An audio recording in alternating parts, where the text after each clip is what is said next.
గోల్కొండ మన రాష్ట్రం మన TV. Please subscribe Golconda TV. For more updates bell button పై క్లిక్ చేయండి.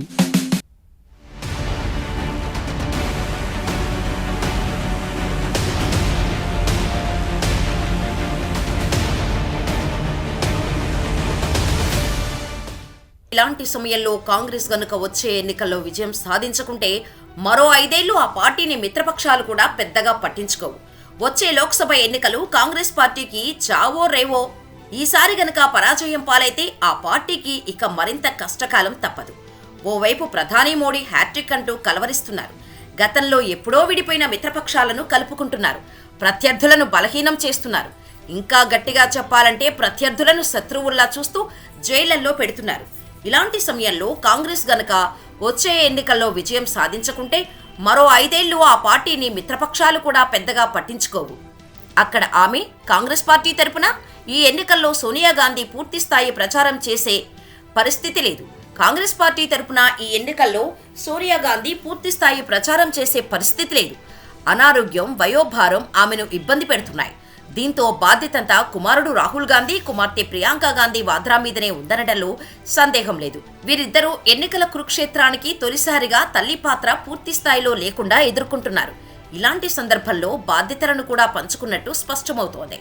ప్రియాంక పూర్తిగా ఉత్తరాదిన ఎన్నికలను చూస్తున్నారు. ఆమె తన కుటుంబ నియోజకవర్గమైన రాయ్ బరేలీ నుంచి పోటీ చేసే అవకాశం కూడా ఉంది.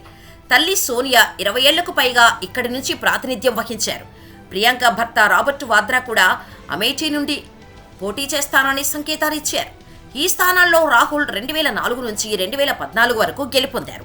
2019లో అమేఠీలో ఓడిన వైనాడ్ నుంచి నెగ్గారు. ఈ నేపథ్యంలోనే ప్రియాంక కీలకమైన ఉత్తరాది బెల్ట్లో కాంగ్రెస్ ప్రచారం, ఎన్నికల సరళిని పర్యవేక్షించే ఛాన్స్ ఉంది. ఇక్కడ ఈయన రాహుల్ గాంధీ వచ్చే ఎన్నికల్లోనూ కేరళలోని వాయనాడ్ నుంచి బరిలోకి దిగుతున్నారు. మరొక చోట నుంచి పోటీ చేసేది లేనిది తెలియరాలేదు.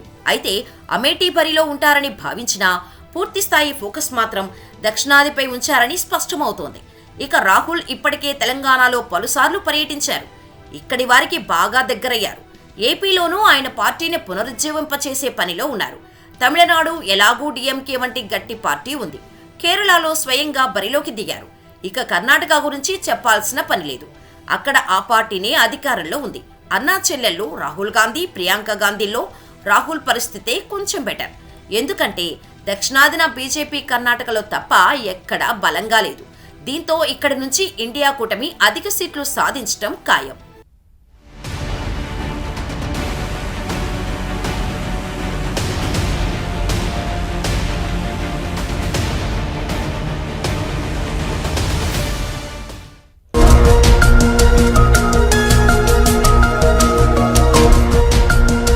సత్యాలు చెప్పడానికి సాహసం కావాలి.